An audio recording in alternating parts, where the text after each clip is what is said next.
তো গাইস চলে এসেছি আজকে। দেখো এই যে ফাঁকা মাঠে,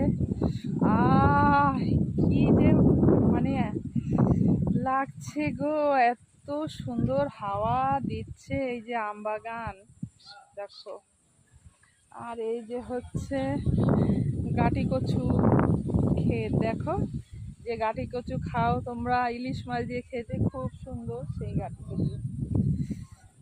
আহা, উফ, এখানে সবাই আসে হাওয়া খেতে, তো দারুণ। এই বিকালবেলাটা না এখানে যা সুন্দর কি বলবো।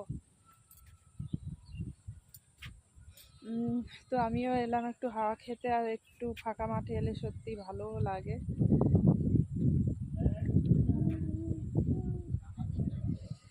তো দেখো এই যে ছাগল যাচ্ছে না ভয়ে।